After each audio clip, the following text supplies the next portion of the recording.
Hey guys, what's up and welcome back to another Skyrim mod spotlight. Today we've got 3 awesome visual mods, so let's get started.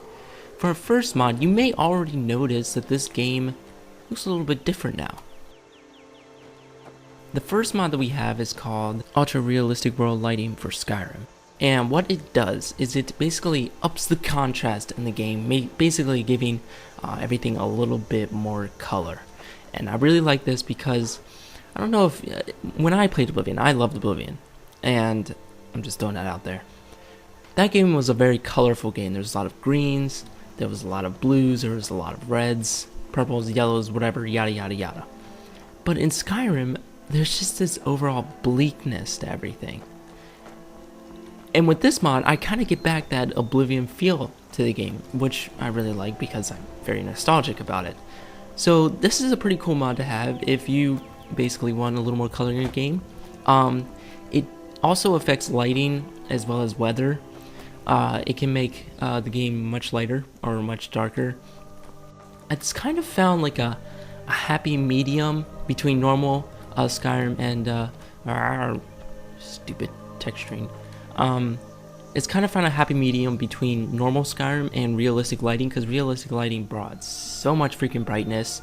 In fact, snow was almost unbearable to look at, but as you can see now, I can look at it fine.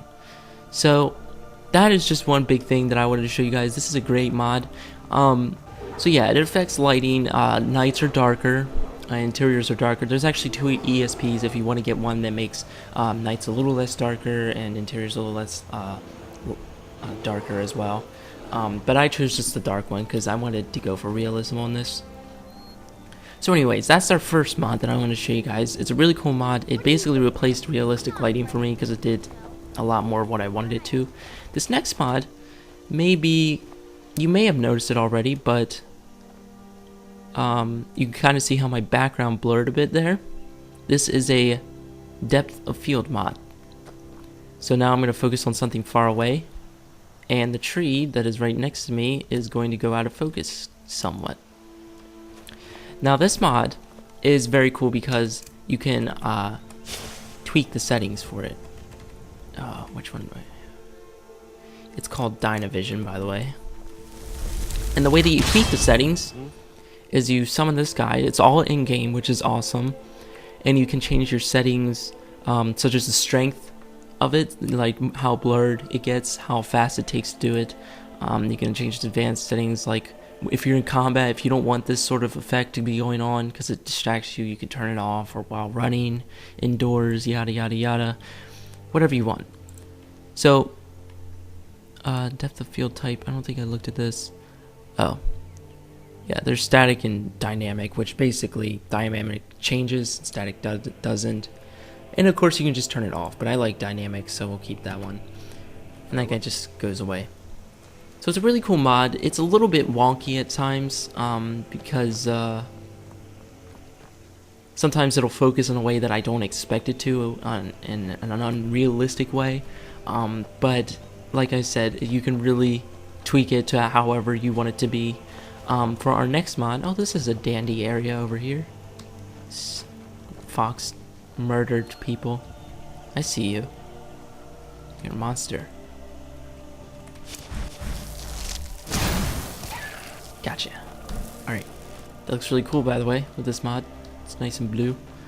Alright, so for our next mod, let's see here if we got it the right one. Select it. There we go. Okay.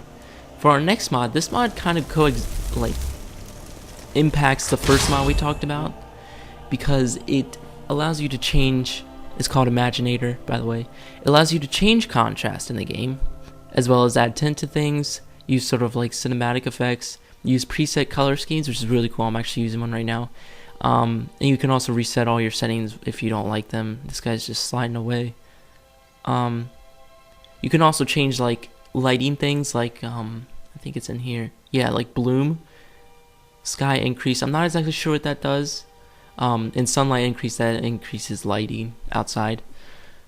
Any individual effect that you add, you can remove. You can have multiple effects of each of these.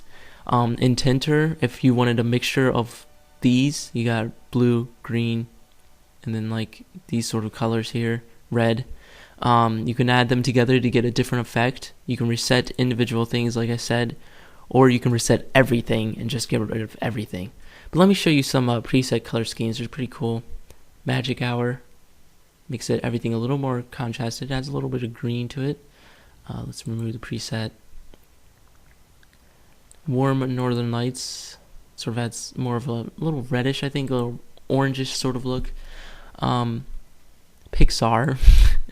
This makes everything really contrasted. It's kind of cool to look at, but it's really, like, I don't know, weird looking. I think it would hurt my eyes after a while. What do you need? Well, that's another thing about the depth of field. It kind of hurts my eyes after a while, so I'm going to reset this the color scheme. And I'm going to set it to, I think I like nice overall enhancement. That was a nice one to choose. Farewell. Oh, and you notice when I was talking to him, everything else got blurry. And I sometimes I don't really like that blur effect because I wear contacts, and when my contacts get dry, that's basically what the world looks like when everything gets dry. Is like everything gets really blurry. But yeah, those are the 3 mods I want to talk about. And the best thing about these 3 mods is that the very best thing, first best thing, is that they do not impact performance at all. You will not see a drop in frame rates with these mods installed, and I haven't, so that's really awesome, because a lot of other visual enhancing mods do impact your performance, and some of them quite a bit. So unless you have a high-end computer, you can't really run those bigger mods. So this one is really nice because it only uses in-game effects and color schemes. It doesn't do anything behind the scenes, which is great. The second best thing, these mods are compatible with basically any mod. Realistic lighting would probably be overwritten, and the first mod I showed you would probably be overwritten if realistic lighting was in the last load order, because they both do a lot of the same thing. But yeah, they're basically compatible with a lot of mods. They don't require any mods. You don't need Skyrim script extender to use these mods.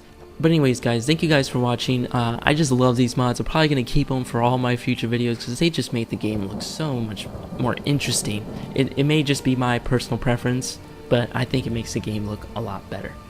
Anyways, guys, comment if you've got something to say, like this video if you liked it, subscribe to my new channel, which this is going to be uploaded to, and thank you guys for watching, and I'll see you next time. Oh, by the way, they fixed the underwater effects.